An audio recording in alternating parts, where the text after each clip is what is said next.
أعوذ بالله من الشيطان الرجيم. إن الذين قالوا ربنا الله ثم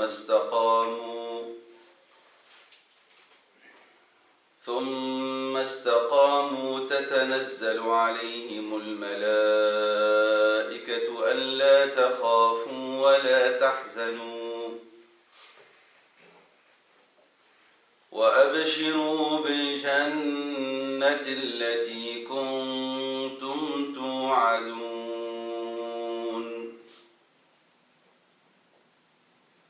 نحن أولياؤكم في الحياة الدنيا وفي الآخرة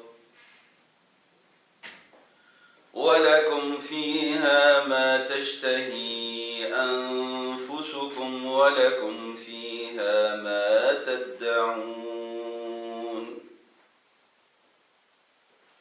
نزلا من غفور رحيم. ومن أحسن قولا ممن دعا إلى الله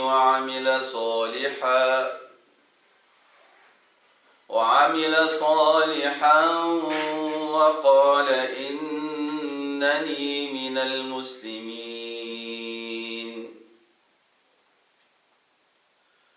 ولا تستوي الحسنة ولا السيئة ادفع بالتي هي أحسن فإذا الذي بينك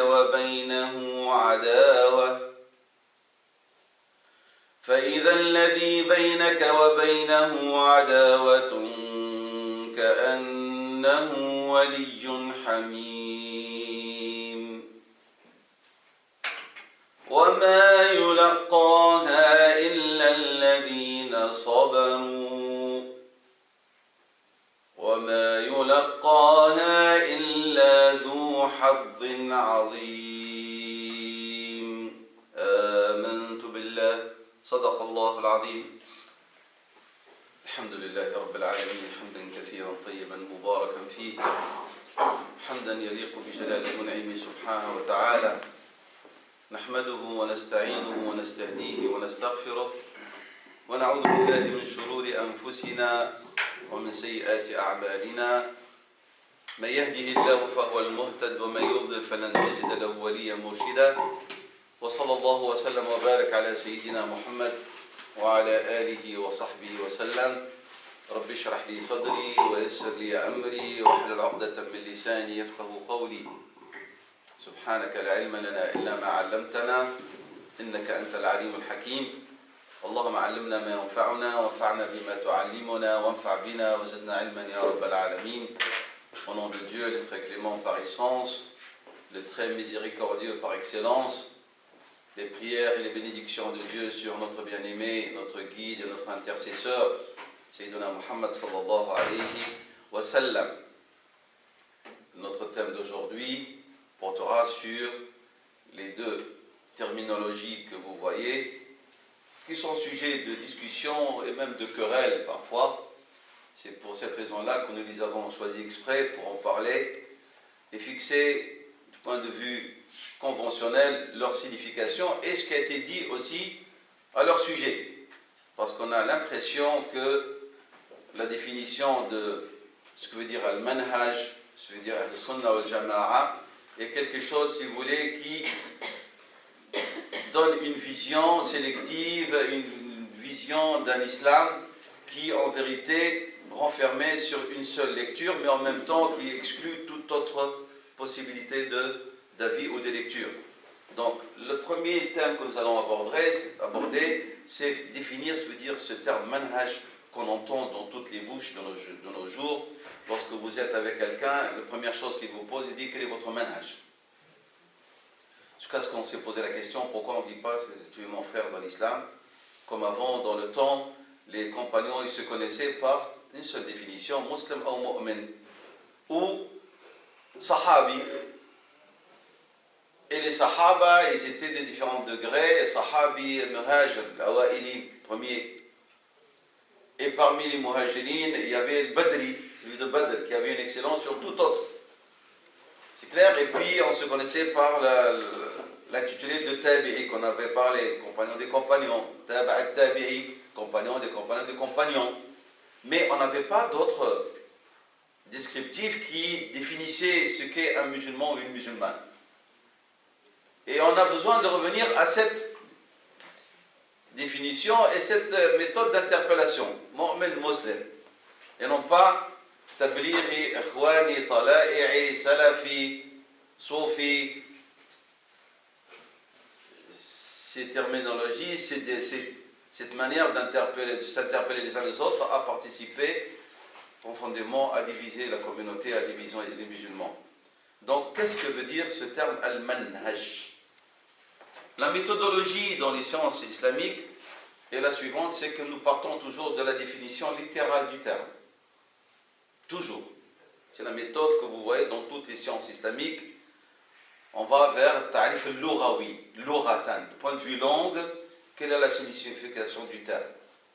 Et puis, on va passer vers la définition conventionnelle du terme. Ta'rif al-istilahi. Conventionnel, c'est-à-dire des spécialistes de la science, de ce domaine. Ainsi, vous trouvez le terme sunnah, sa définition linguistique, puis sa définition chez les savants du hadith, sa définition chez les savants de usul al-fiqh, les méthodologies du droit, sa définition chez les fuqaha, les juristes, ainsi de suite. C'est clair? Donc, le compagnon sahabi, sa définition chez les ahl al-usul, n'est pas la définition que lui donne ahl al-hadith, les savants du hadith. Mais lorsqu'on définit le terme, on sait à ce moment-là, on va se discuter. On se met d'accord sur le terme. Dans plusieurs de cas, la définition linguistique, elle rejoint la définition conventionnelle du terme. Et dans d'autres cas, non. C'est clair? Mais on est obligé de passer pour comprendre le sens du terme. Vu que le creuset, c'est la langue arabe, et donc on est amené à aller voir ce que dit la langue arabe. Ma méthode personnelle, lorsque je parle en français, mais toujours avec l'esprit de la langue arabe, avec l'esprit de la méthodologie des sciences islamiques. Et je ne vais pas chercher dans des terminologies chrétiennes ou autres, ou dans la théologie chrétienne, des termes et j'applique. C'est pour ça que vous ne trouverez jamais dans mon discours des termes apparentés à la théologie chrétienne ou à autre religion. Je vais chercher dans la langue arabe, dans les sciences islamiques, j'essaie de traduire la signification de ce terme, mais tout en gardant l'esprit tel qu'elle est dans les sciences islamiques. Vous n'entendrez jamais dans mon discours, lorsque je parle de la sunna du prophète sallam, dire la tradition. C'est un terme qui a été imposé par les orientalistes. Pour moi, il n'y a pas de tradition prophétique, il y a la sunna, et la sunna du prophète, c'est sa conduite. Ça, c'est du point de vue langue arabe, mais du point de vue conventionnel, c'est l'ensemble des actes, des paroles et des approbations de Rasulullah sallallahu alayhi wa sallam. C'est ça la sunna. Donc il faut essayer d'imposer nos significations avec nos propres termes. Alhamdulillah, ça commence un petit peu à se propager maintenant. On utilise les termes conventionnels arabes, on les a imposés, mais il y a quelques dizaines d'années, vous n'entendez que les terminologies imposées par l'orientalisme. Dans les discours de ceux qui parlent au nom de l'islam ou au nom des sciences islamiques en français. Donc, je vais traduire, je vais essayer de vous donner vraiment, de vous rapprocher des significations arabes. C'est ça que vous devez comprendre. Et ça, en même temps, dans le but de vous donner envie d'aller vers la langue arabe aussi. Pour comprendre vous-même les significations. Donc, nous avons al-manhaj ou al-minhaj. On dit manhaj, manhajon, ou minhajon. Minhaj, l'accent circonflexe c'est pour dire c'est une voyelle longue. Et manhaj. Ce sont deux termes synonymes. En arabe on dit mutaradifat. C'est-à-dire, ils ont le même sens. Vous dites quel est votre manhaj ou votre minhaj. C'est la même chose. Donc ce sont deux termes qui sont mutaradifat. Et dans le Coran, nous avons l'utilisation du terme minhaj. Dans le Saint-Coran, nous trouvons l'utilisation du terme minhaj. Dans la sunna, nous trouvons manhaj.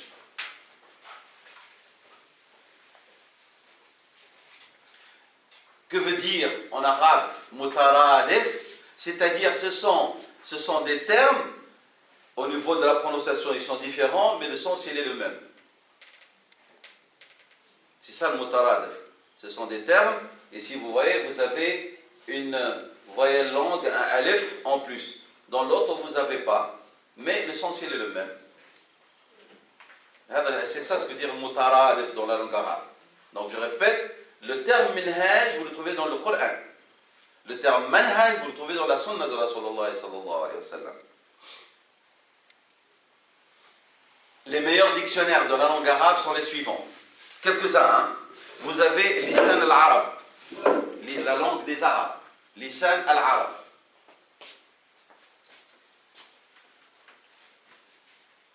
Ibn Manzour. Ibn Manzour.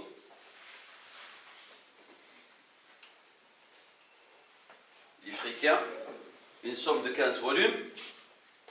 C'est une des références de base, si vous voulez comprendre la langue arabe. Mais en même temps, les mérites de ce dictionnaire, c'est qu'il va chercher dans la poésie arabe classique pour appuyer le sens qu'il propose, mais en même temps dans des versets du Coran et des hadiths de Rasulullah sallallahu alayhi wa sallam. Lorsqu'il vous explique, donc si vous prenez un article, je ne sais pas moi, kalimat babon, il va vous donner le sens linguistique, puis il va chercher dans le Coran, dans la sunna, l'utilisation du sens. C'est une richesse. Vous avez As-Sihah d'Al-Jawhari.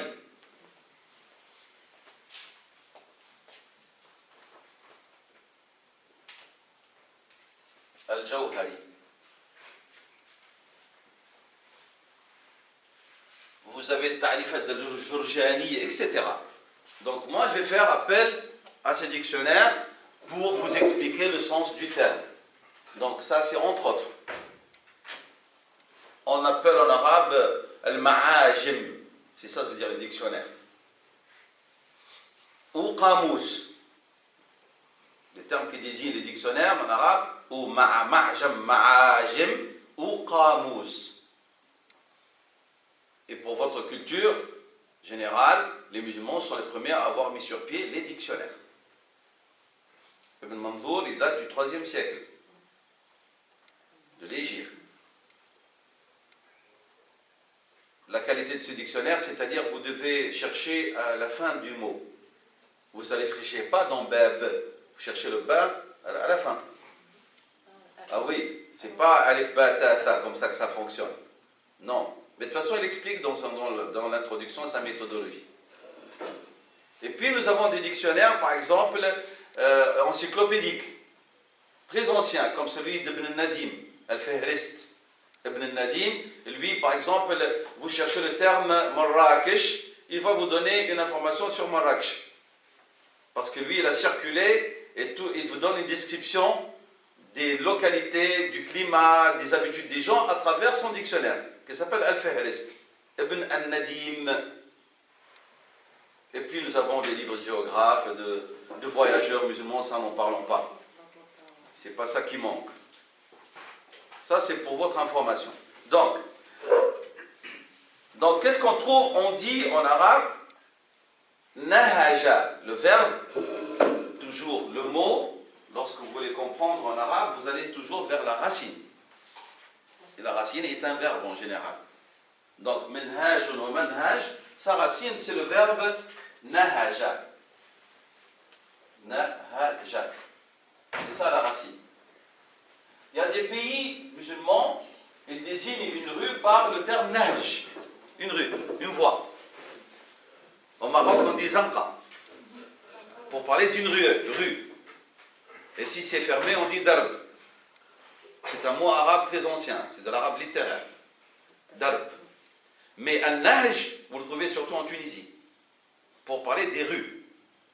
Et on différencie un nahj de l'avenue. L'avenue, c'est shara, c'est l'avenue. Mais nahj, c'est la rue. Mais ce qui nous importe, nous aussi, c'est que la rue veut dire que c'est une voie qui communique. C'est le sens arabe du terme littéraire. Donc, nahaja, nahjan, manhajan, c'est suivre ou prendre une voie. Physique, il y a un sens physique ou un sens moral du terme. Un sens physique, c'est-à-dire une rue qu'on va suivre. Moral veut dire suivre un avis, une méthode de compréhension. Alors, vous avez une explication matérielle, qu'on dit maddi, ma'na maddi, un sens matériel, physique, et vous avez un ma'na, donc un sens qui est moral, qui n'est pas physique du terme. C'est clair? Donc, nahaja, nahjan, manhajan, ou minhajan, le masdar, qui en découle. Mais je répète, si vous voulez comprendre un terme, allez chercher toujours sa racine dans la langue arabe. Toujours. Même pour les prénoms. Vous voulez comprendre votre prénom ou quoi, allez chercher dans la racine. Ça va? Ça donc, nahaja manhajan, nous avons dit, tu dis, ana anhaju tariqa. On conjugue le verbe, ana, moi, anhaju at-tariqa. Je prends la voie. Ça, c'est le sens.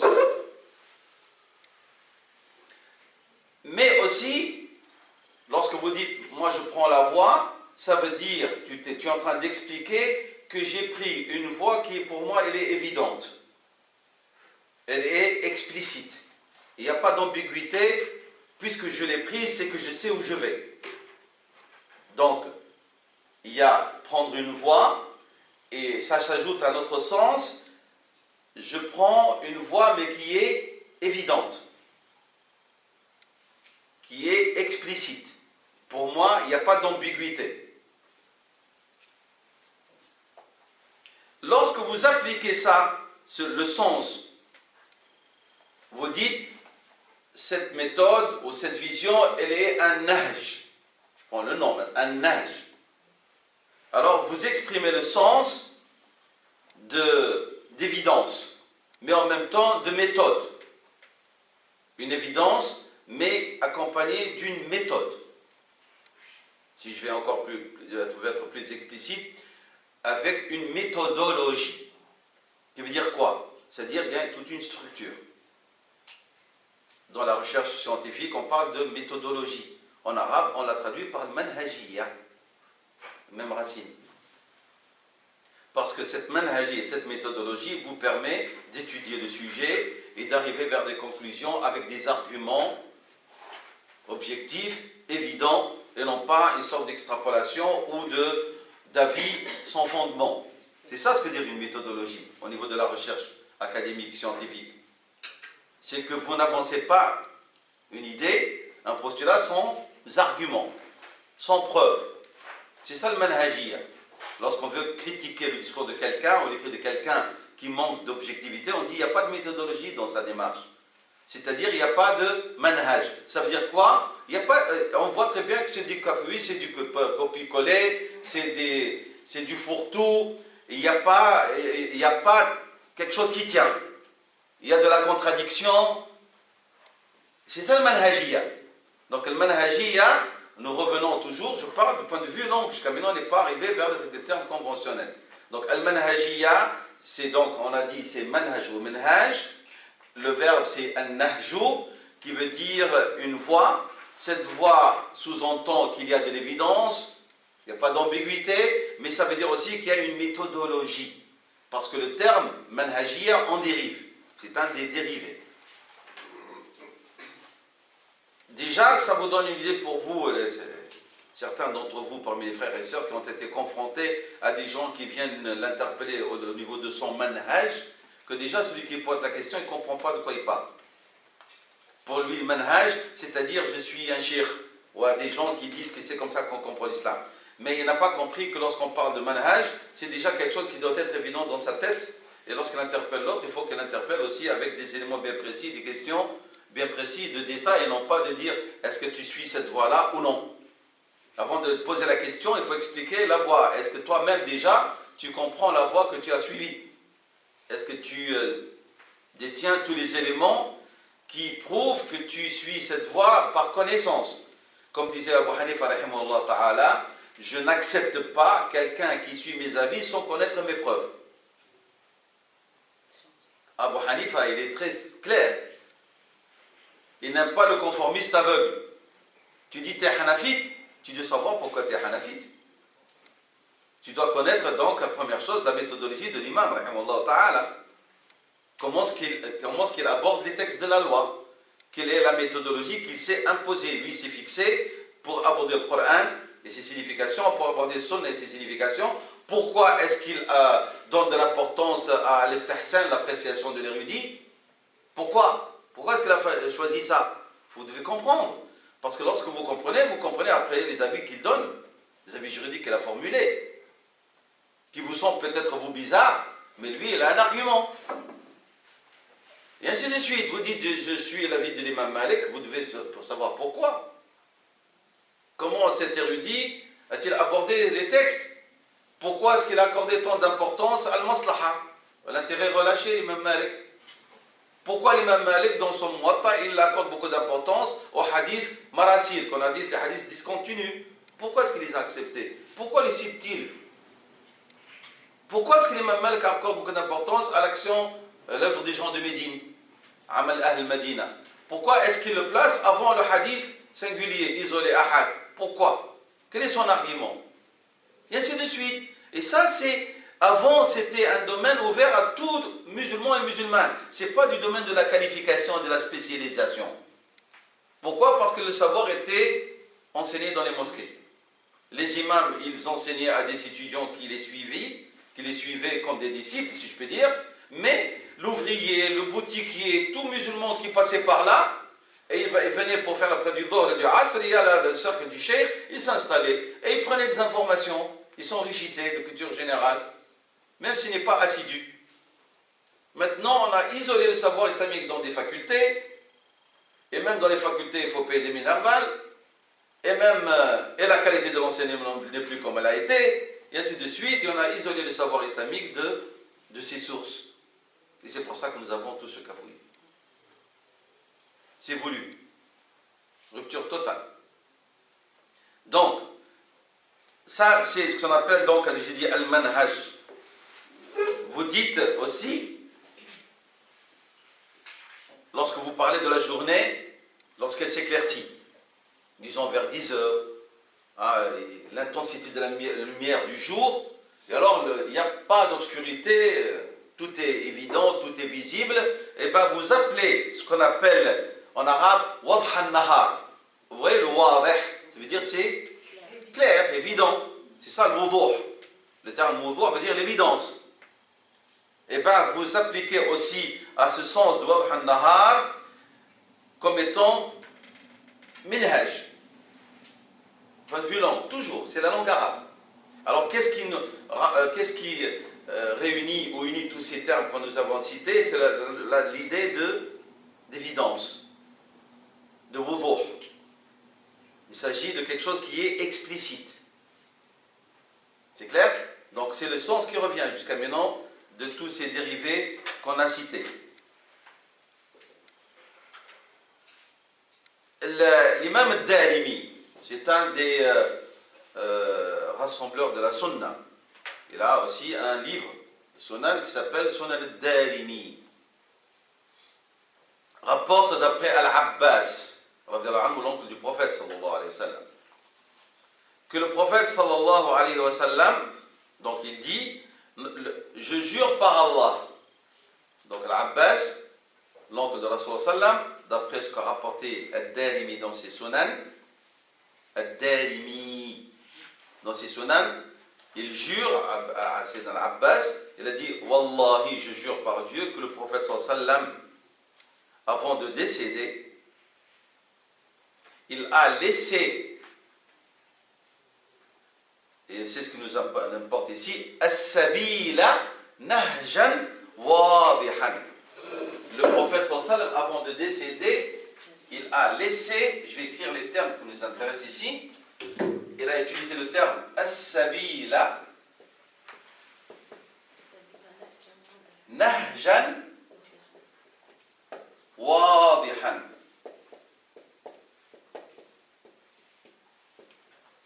السبيل نهجا واضحا.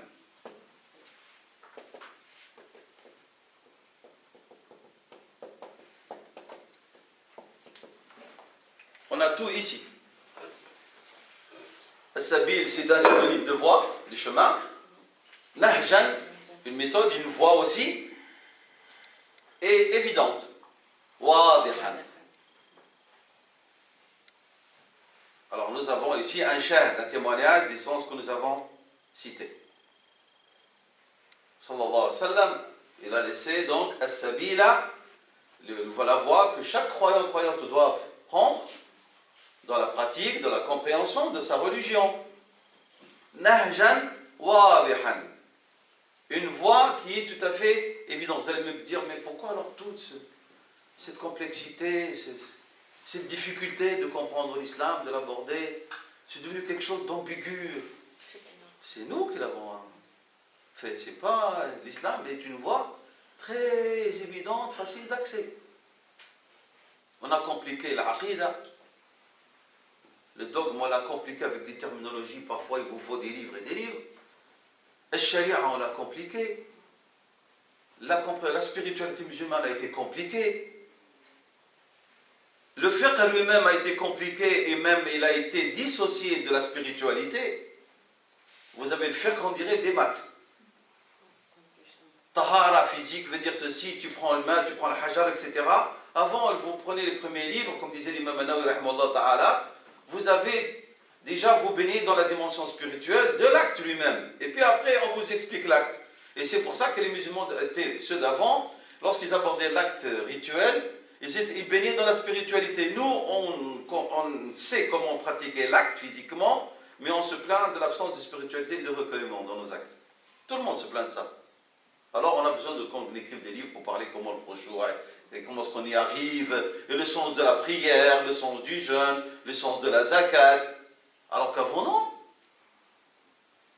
C'était abordé d'une manière tout à fait, avec toute sa dimension et ses secrets spirituels, comme on dit. Donc, ici, Rasulullah sallam, il nous a laissé la voie très très évidente. Même dans le fiqh, on a compliqué en abordant, en posant des questions qui sont bizarres. Vous savez, on est arrivé à un moment on va dire, de rabaissement au niveau de la compréhension de ce que veut dire le fiqh. Et le fiqh, comme disaient nos savants, c'est la vie. C'est la réponse apportée aux questionnements concrets. On trouve des livres, c'est devenu le genre, c'est-à-dire les gens qui se réunissent pour, comme certains pour blaguer, et les gens se réunissent pour inventer des situations inexistantes, même impossibles, et pour leur trouver des réponses. Donc, la voie, soit je l'ai prise, soit je l'ai éclaircie. Soit elle est elle-même évidente.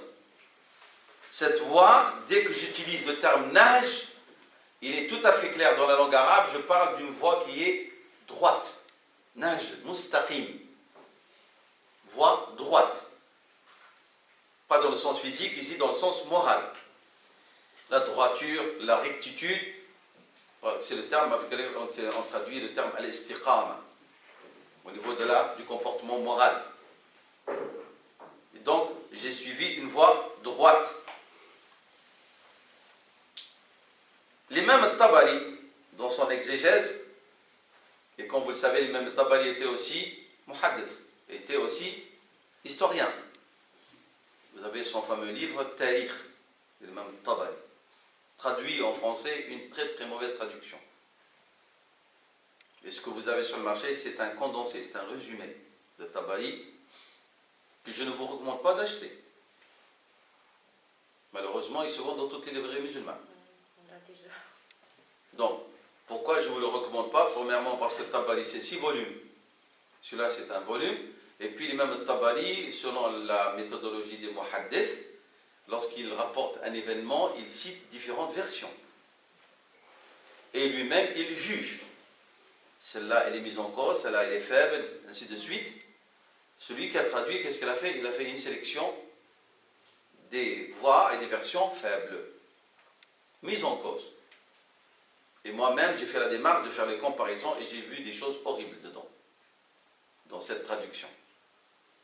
Donc l'imam al-Tabari, rahimahullah, son tafsir est un tafsir, d'un exégèse de référence, et puisqu'il suit ce qu'on appelle la méthode de, vous avez le tafsir par le manqoul, par voie de transmission des hadiths ou des avis des compagnons de leur tabi'in, et puis vous avez l'autre méthode d'exégèse qui est bil ma'qoul ou bil ra'i, c'est-à-dire où l'exégète il donne son avis, il utilise la rationalité.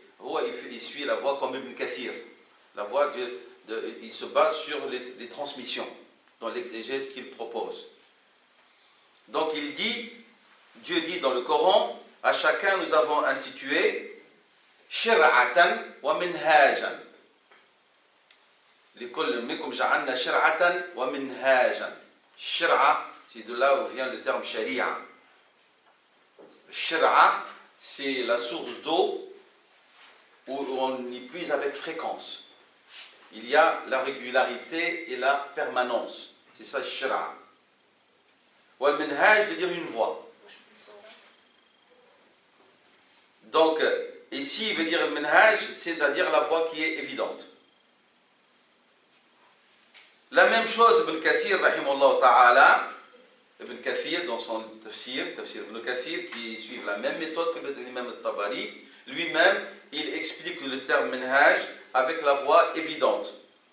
Mais il ajoute, l'imam Ibn Kathir, est simple. C'est-à-dire, elle n'est pas compliquée. Il donne le même sens, c'est l'évidence et la simplicité. La simplicité, ce n'est pas dans un sens péjoratif.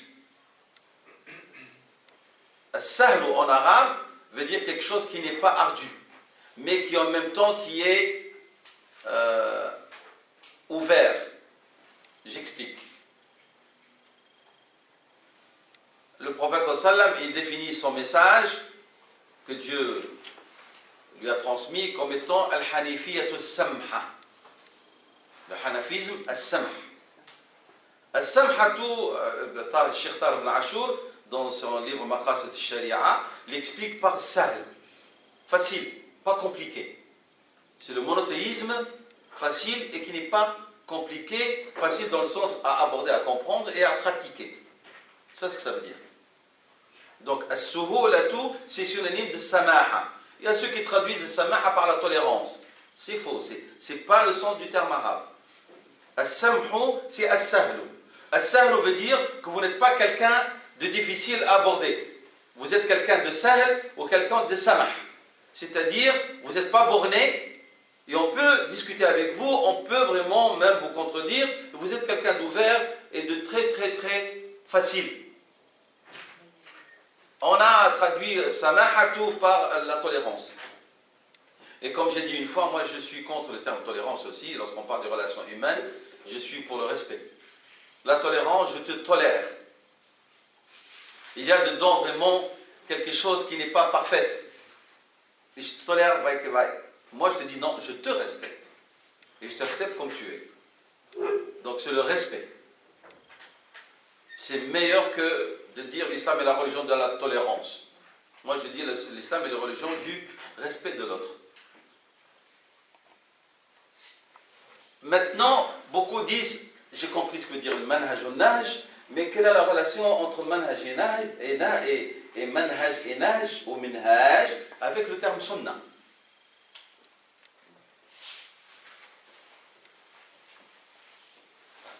Alors, nous allons citer un hadith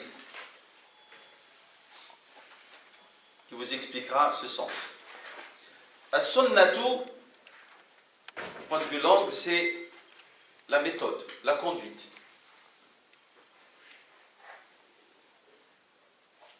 Mais on ne peut appeler sunnah que ce qui est répétitif, jusqu'à ce qu'il devienne une règle de conduite. C'est clair? Vous ne pouvez pas appeler sunnah quelque chose qui a été fait une fois, uniquement, fortuitement, et puis c'est fini. La sunnah, désigne une action qui est répétitive. Et cette répétition, on fait quoi? Une règle. Et ce sens, c'est celui qu'on donne à la sunna de la sallallahu alayhi wa sallam. La sunna, c'est la conduite de Rasul sallam, c'est une action qui était répétitive, alayhi sallam. Et c'est ce qui fait que, par exemple, on a classifié la sunna de Rasul sallam, classification différente. Alors ils disent as-sunnatu ma dawama alayhi Rasulullah sallallahu alayhi wa sallam. C'est sujet duquel c'est quelque chose que le prophète s'est adonné toute sa vie. Sa fréquence va faire d'elle une règle. C'est la raison pour laquelle on fait la différence entre, par exemple, de rak'at qu'on fait après la prière du Maghreb, on leur accorde le statut de sunnah. Et les 2 rak'at qu'on fait après l'appel de la prière, avant la prière du Maghreb. Ce n'est pas une sunnah. Je répète, il y a beaucoup de gens, ils sont à la mosquée, il y a l'appel à la prière, ils se lèvent, ils font 2 rak'at. Ce n'est pas une sunnah. La sunnah, c'est après la prière du Maghreb. Le prophète, au sujet des 2 rak'at, il a dit, celui qui veut les fait, celui qui veut pas, il ne les fait pas. Ah, il dit, liman sha'a. Le hadith, il est clair, il est connu, le hadith. Liman sha'a, pour celui qui veut. Mais la sunnah que le prophète sallallahu alayhi wa sallam a pratiquée avec régularité, ce sont les 2 rak'at après le Maghreb. Les 2 rak'at avant le Dohr, après le Dohr. Avant le Asr. Qu'on appelle rawatib. Les prières surrogatoires accompagnatrices des prières obligatoires. Rawat veut dire vraiment il y a une régularité dans leur pratique. Est-ce que c'est clair? Donc, sunnah donc veut dire quoi? Une fréquence. Une régularité, donc jusqu'à ce que ça devienne une règle de conduite. C'est ça ce que veut dire sunnah. Et comme je vous ai dit, c'est tiré du terme arabe. Al-shar'a. Shar'at al-ma, c'est la source d'eau qui elle-même, elle coule en permanence et d'où on puise avec fréquence. C'est ça le terme. Shar'at al-ma, c'est la source d'eau qui coule en permanence et d'où l'on puise avec fréquence, régularité. Et là est venu le sens conventionnel du terme sharia. Et donc, c'est une voie que l'on suit, que Dieu a instituée et qui est régulière, permanente. Ça rejoint quelque part ici le sens de manhaj.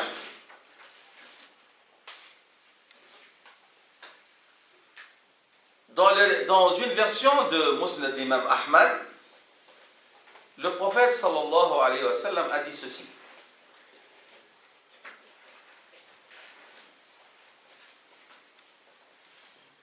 La prophétie, c'est-à-dire l'aspect de la prophétie, restera parmi vous tant que Dieu le voudra.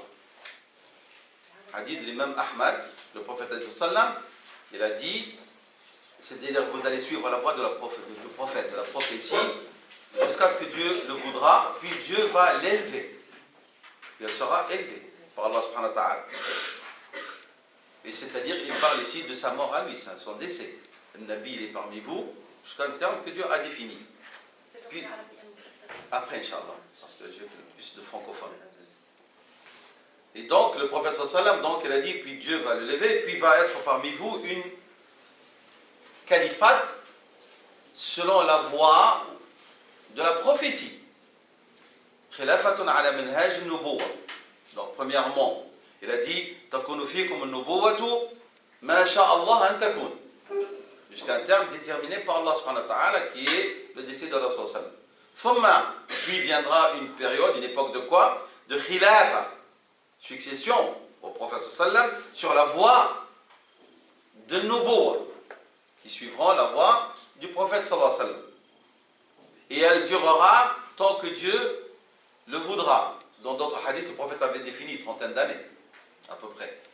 Et c'est ce qu'il y a. Si vous faites un peu le total de la période du califat d'Abu Bakr, de Omar, Sayyidina Uthman et Ali, et on peut ajouter même un petit peu la période de Sayyidina Hassan, qui a permis aux musulmans d'arrêter les fusions du sang, là, pour la divergence avec les Omeyyades, on arrive à 30-32. C'est ce que Rasulullah avait annoncé.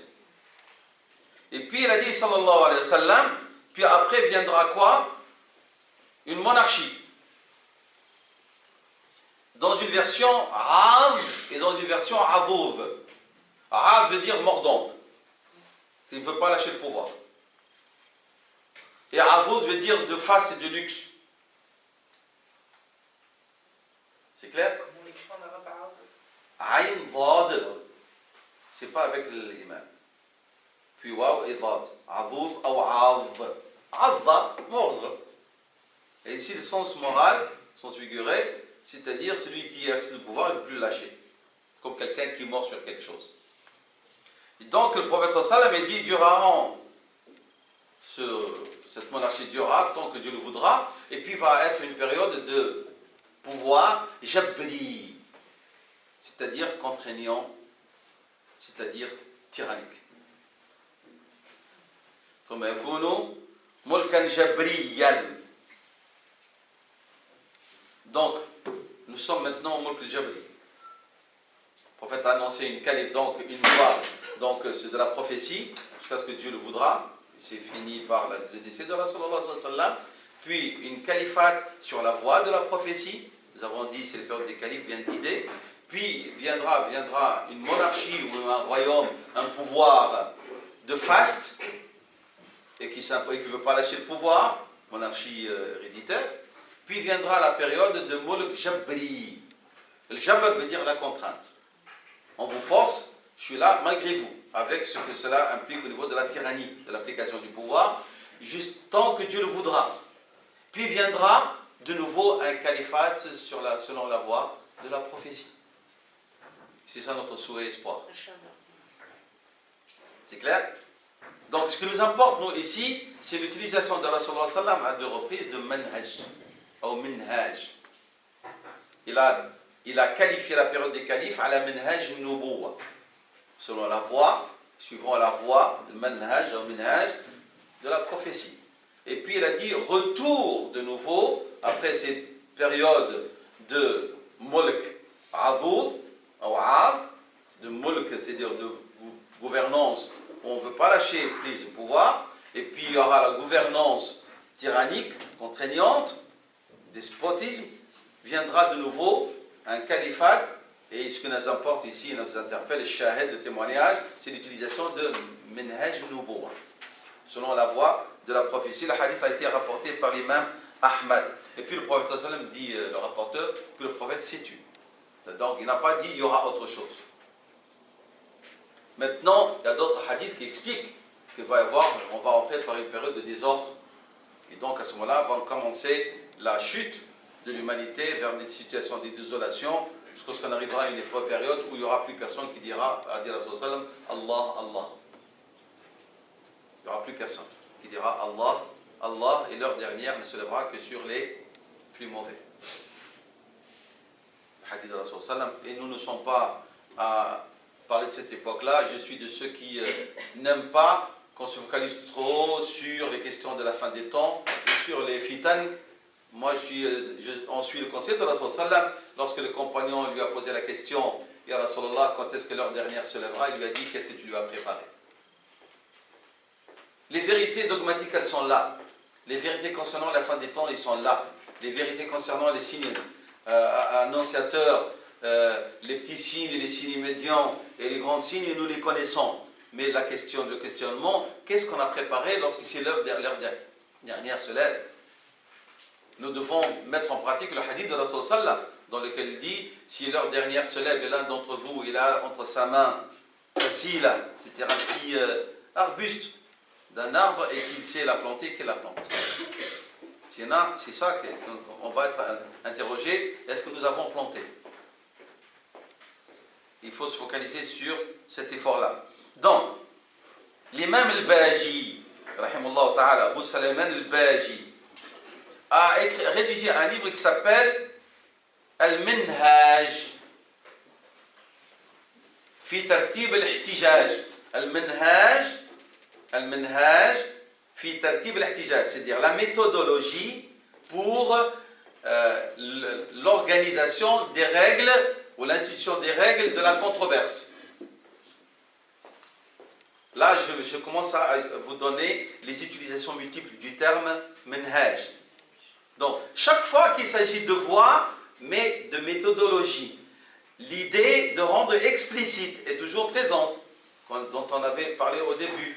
Donc, il est en train de parler, de dire, son livre, voilà les règles qui vous permettent de comprendre quelle méthode utiliser en matière de controverse.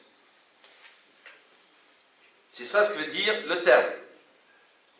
Ibn Taymiyyah lui-même a écrit un livre, rahimahullah, qui s'intitule Minhaj al-Sunnah Nabawiyya. Minhaj al-Sunnah Nabawiyya. Si vous traduisez littéralement, vous allez dire quoi? La voie de la Sunna. Comment est-ce que vous allez traduire ce titre? Minhaj al-Sunnah Nabawiyya, à la lumière de ce que je vous ai donné comme sens. La voie, quoi encore? Peut-être que ce serait plus la méthodologie. Très bien, Mounir. C'est la méthodologie pour aborder la sunna du prophète sallallahu alayhi wa sallam. Mais dire la voie, c'est-à-dire, ça y est, vous avez dit, c'est cette voie-là que moi je vais vous annoncer, qui est que la sunna est en train de vous dire. Et c'est ce qui s'est passé. On a dit aux gens, la voie, c'est-à-dire, c'est comme ça que vous devez comprendre la sunna. Alors qu'ici, il s'agit de méthodologie. Vous savez pourquoi? Parce que vous allez restreindre les significations de la sunna, comme si elle va donner un sens qui est propre au début de l'islam, et elle n'est pas capable d'expliciter de nouvelles situations. Alors que nous savons que le texte, il est éternel. Lorsque le texte est éternel, ça veut dire quoi? C'est pas que nous allons, faites attention à ce que je dis, j'insiste, nous ne parlons pas que nous allons, nous, faire obéir le texte à la situation, ce qu'on appelle la contextualisation des textes. Non, je suis contre ça, moi, je m'oppose. Et tous les gens sensés qui connaissent la loi de Dieu sont contre ça. C'est très dangereux. Et la contextualisation, vous savez ce que ça veut dire? Ça veut dire, pour de bon, spolier l'islam et les textes de leur dimension d'éternité et dire, il y a eu des réponses pour le début de même pas, maintenant nous devons adapter le texte à la situation. Non, nous, on doit adapter nos situations au texte. Mais simplement, on doit comprendre que le texte, il a des sens, comme j'ai dit tout à l'heure, multiples. Il peut suggérer des idées nouvelles. Et si ce n'est pas par le terme, par l'esprit de la loi, et c'est ce que nous voyons maintenant apparaître, qui n'a pas été très exploité, ce qu'on appelle l'ijtihad al-maqasidi, c'est-à-dire faire des réflexions et des dictions juridiques nouvelles sur base des finalités de la loi ou de l'esprit de la loi. Et parmi les maîtres penseurs de cette nouvelle génération de savants, le docteur Ahmed al-Raysouni. C'est-à-dire, les finalités, elles sont éternelles et elles sont immuables. Hein. Les finalités de la loi sont immuables. Elles sont sujets d'unanimité. Je donne quelques exemples, parce que beaucoup disent, mais c'est quoi le maqas sharia?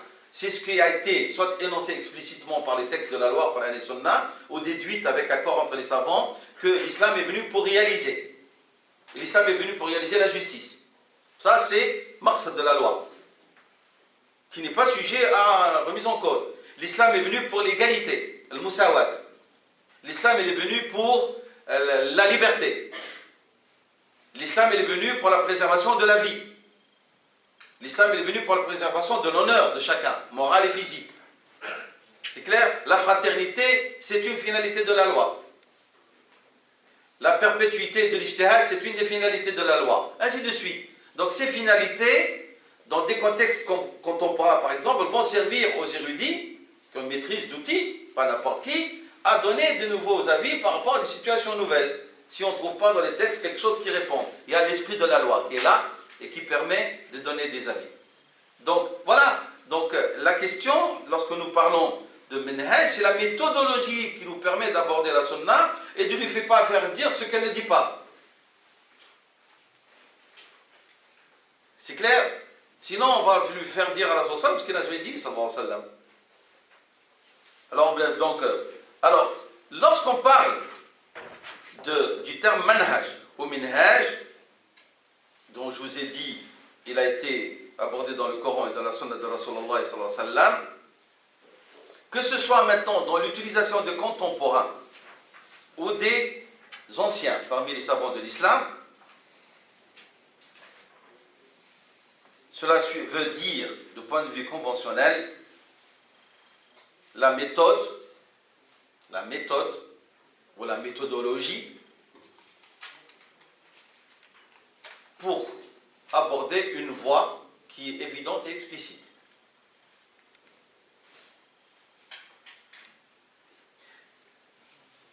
Et faites attention, nous faisons la différence entre manhaj et aqida, et la foi. Et ce que nous entendons dans le discours de beaucoup de jeunes, de beaucoup de du'at, lorsqu'il dit manhaj, il parle de aqida. Lorsqu'il te dit quel est votre manhaj, Et en vérité, il vous pose la question, quelle est votre aqidah? Et la aqidah, tout le monde est d'accord, on l'a définie.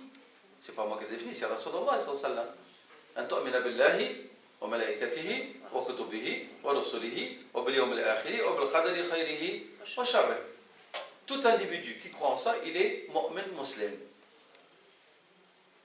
Et on ne lui demande pas d'être spécialiste dans les questions de détail.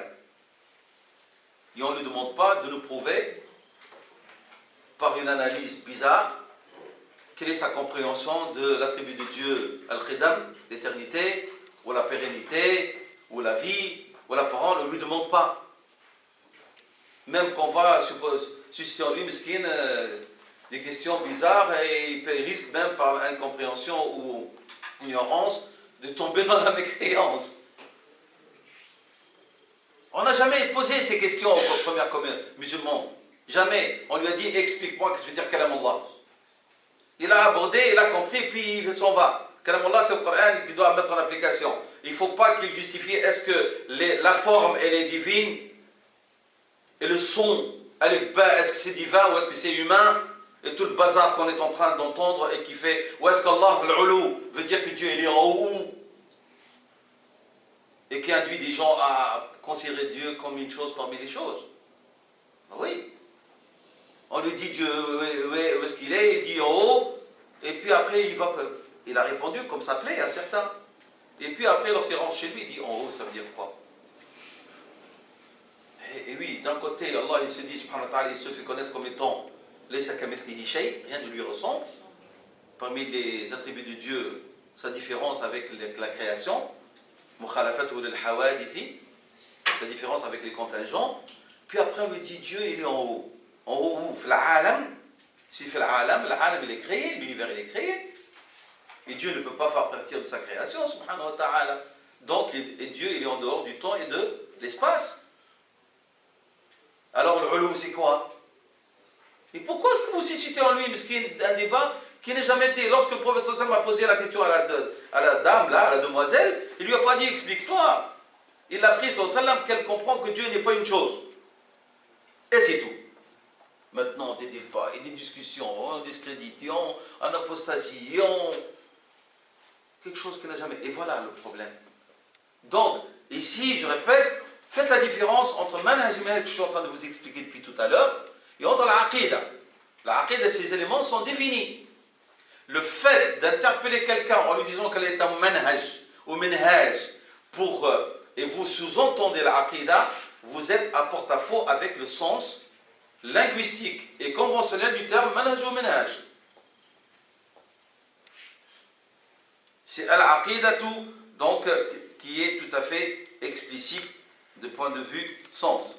Mais on peut supposer que lorsque vous posez la question de manhaj, si vous voulez savoir la méthodologie que la personne a adoptée pour construire et élaborer sa compréhension de la aqidah. Wow, ça oui.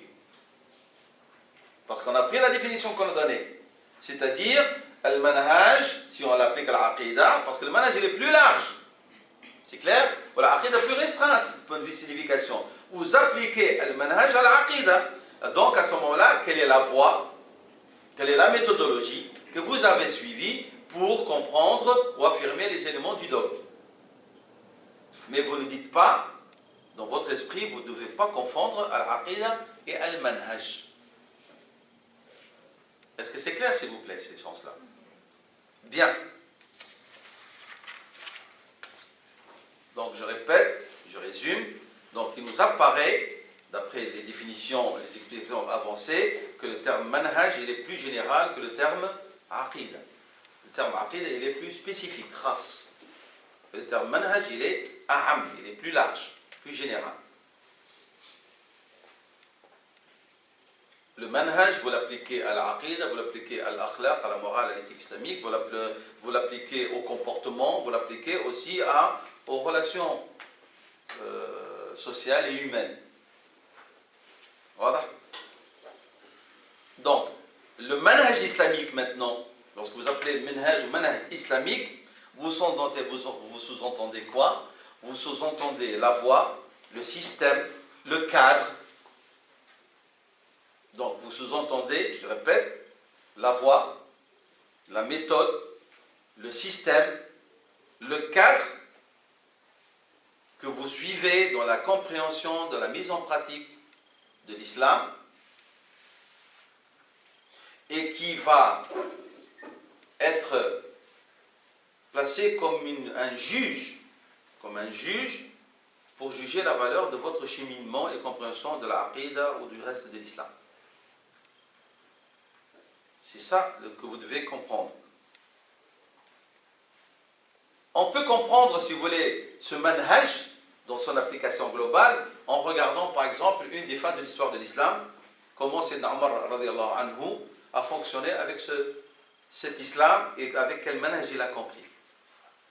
Et vous voyez l'islam, comment est-ce qu'il est institué à tous les niveaux de la société, des sphères de la société, qu'il s'agisse de la gestion de l'État, de relations humaines ou de la pratique religieuse ou autre. C'est ça ce manhaj, par lequel le prophète a qualifié la période des califats, des califes, ala manhaj al-nubuwa. Cet islam exhaustif, cet islam global. Est-ce que ça veut dire que lorsqu'on parle de l'histoire des Turcs, on parle de Ammar comme étant le fondateur de Madras al-Maslaha, donc est-ce que c'est, en fait, quelque part, c'était son manhaj, hein? Oui. C'est ça? Oui. Et c'est ça ce que nous disons en vérité. Lorsqu'on veut parler de l'époque de nos prédécesseurs, on doit comprendre leur manhaj et non pas la réalisation concrète. Celle-là, elle peut changer par rapport aux situations, aux époques, aux contextes, etc. Et c'est ce qu'a fait dire à Sayyidina Omar radiyallahu anhu, par exemple, la fameuse citation « Éduquez vos enfants pour une époque qui n'est pas la vôtre ». Mais est-ce qu'il veut dire que nous allons apprendre à nos enfants des valeurs qui ne sont pas celles de l'islam? C'est pas ce qu'il voulait dire. C'est ses valeurs à lui, mais avec une vision qui vont avoir d'autres contraintes, d'autres situations. C'est clair? Et pour eux, c'était clair les choses. Ils n'avaient pas de difficulté à saisir ces nuances-là. Mais nahna, les nuances, c'est-à-dire qu'on veut reproduire le modèle même dans ses éléments physiques évolutifs. Je m'habille de la même manière, bien que ce n'est pas la même manière, c'est pas vrai. Bah oui, je vous assure que la manière de s'habiller des Arabes et des musulmans de première époque, ce n'est pas celle que vous voyez. C'était le turban, l'imama, une imama fermée, comme ça, et qui permet même l'essuyage, comme la Soissam le faisait dans certaines situations. Et c'était des qamis et des sarawils, etc. Ce n'est pas un qamis fait made in Taïwan. Ça n'a rien à voir. Ce n'est pas un tissu qui descend sur les épaules et qu'on met dans toutes les directions et pendant la prière on est en train d'ajuster pour voir s'il est droit de chaque côté avec ces deux fils là pendantes. Ça n'a rien à voir. C'est pas avec les double zéros là. C'est clair? Donc il faut comprendre, ça n'a rien à voir. On veut reproduire des modèles en vérité d'usage. Ça s'appelle l'urf ça. L'urf est taghayyar. Et l'urf il change par rapport aux époques, aux lieux et aux groupes. Et le fait que le urf il est différent, l'islam l'a accepté. Et c'est pour ça que vous voyez des sociétés musulmanes diverses, avec des cultures diverses, une partie de leurs usages sont restés. Qu'est-ce qui est devenu l'islam? Il est venu éliminer ce qui s'oppose soit à des textes de la loi explicites, soit qui s'oppose à l'éthique musulmane et sa vision morale. Mais le reste, il a laissé. La manière de s'habiller des musulmans asiatique n'est pas celle de l'Afrique du Nord, n'est pas celle de l'Afrique, n'est pas celle des musulmans d'Asie. C'est différent. Mais vous trouvez les mêmes limites et conditions du vêtement. Il doit tout couvrir, il doit être pudique, il ne faut pas qu'il soit transparent, il ne faut pas qu'il soit entirant en lui-même, mais on a pris en considération les usages, au niveau de quoi? Des couleurs, par exemple. Il n'y a pas un vêtement et une couleur islamique, ça n'existe pas. La couleur noire en Arabie, l'Arabie veut dire la péninsule arabique, n'est pas le vêtement islamique, n'est pas la couleur musulmane. La couleur musulmane, elle est en Afrique, couleur vive. Et ce n'est pas une source de provocation, parce que c'est l'usage. Si vous allez avec du noir, vous provoquez. La couleur en Asie, en Indonésie, Malaisie, c'est des couleurs fleuries. Vous débarquez avec du noir, vous allez provoquer. En Afrique du Nord, c'est le blanc. Vous mettez du noir, vous provoquez. Vous mettez du coloré, vous provoquez. Et ces usages sont acceptés. Alors on fait la différence entre le urf et entre les règles légales. C'est clair? Les compagnons, ils ont compris ça. Sayyidina Omar a dit à la soldatesque musulmane, vous allez dans des pays, ils ont des usages. Si vous établissez un contrat, compris comme tel par l'autre, selon son usage, vous devez le ratifier. Tu dois connaître les usages lorsque tu vas. Tu vas en Afrique, tu dois connaître les usages des musulmans d'Afrique. Tu ne viens pas avec ton usage et tu veux leur appliquer. Comme disait le frère Saïd Kamdi, il dit, pourquoi Jalab al-Marabiyya n'est pas d'usage? C'est un vêtement islamique. S'il n'est pas ouvert, elle n'est pas transparente, c'est un usage musulman. Pourquoi le safsali tunisien n'est pas un usage musulman aussi? Pourquoi dois-je être obligé de mettre moi un djellab? Je ne suis pas obligé. Pourquoi les musulmans de Pakistan doivent mettre un vêtement d'Arabie? Il n'y a nulle part dans les textes. Mais on doit répondre aux conditions du vêtement musulman. Donc il y a des conditions, mais il n'y a pas une coupe musulmane, il n'y a pas de coupe, il n'y a pas de couleur.